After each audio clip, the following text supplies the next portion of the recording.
নাটোর ১ আসনের বিএনপির মনোনীত প্রার্থী ব্যারিস্টার ফারজানা শারমিন পুতুল বলেছেন, কেবল রাস্তা তৈরি করে একটি জনপদের উন্নয়ন করা যায় না।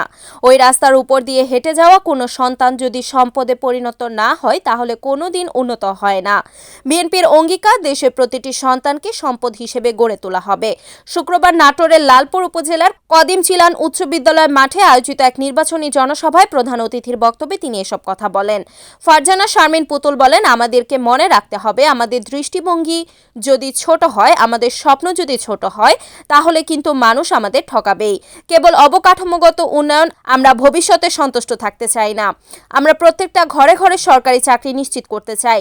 নির্বাচনে প্রতিদ্বন্দ্বী প্রার্থীদের উদ্দেশ্যে পুতুল বলেন, যারা অন্যান্য প্রার্থী আছেন তাদেরকে স্বাগত জানাই।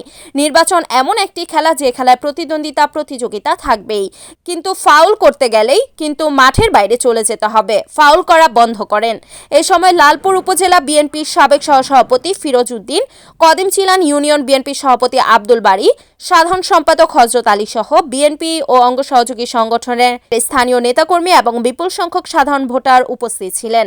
আমরা প্রত্যেকটা ঘরে ঘরে সরকারি চাকরি নিশ্চিত করতে চাই। আমরা মা বোনদের ইজ্জত সম্মান নিশ্চিত করতে চাই। আমরা কৃষকদের সম্মান নিশ্চিত করতে চাই। আমরা আমাদের ভবিষ্যৎ প্রজন্মের জন্য একটি পরিবেশ, একটি লালপুর বাগাতে পারে করতে চাই, যেই পরিবেশে তারা স্কুল কলেজে পড়াশোনা করে দেশের জন্য, এলাকার জন্য এবং পরিবারের জন্য সম্পদ হিসেবে গড়ে উঠবে, বোঝা হিসেবে নয়। আজকে যারা অন্যান্য প্রার্থী আছেন আপনাদেরকে স্বাগত জানাই। নির্বাচন এমন একটি খেলা, যেই খেলায় প্রতিযোগিতা থাকবেই, কিন্তু ফাউল করতে গেলে কিন্তু মাঠের বাইরে চলে যাইতে হবে। ফাউল করা বন্ধ করেন। ফজলুর রহমান পটল, ফারজানা শারমিন পুতুল এমনি তৈরি হয় না। দল তৈরি করে এরকম কর্মী, এরকম ক্ষুদ্র ক্ষুদ্র সমর্থক। আজকে দলের আশীর্বাদ, দলের হাত আমার মাথায় আছে জন্য আমি ফারজানা শারমিন পুতুল আমার ব্যক্তিগত যত পরিচয় থাকতে পারে। আজকে দলের হাত আমার মাথায় না থাকলে আমার কিন্তু দাম হচ্ছে 0, 1 পয়সাও না।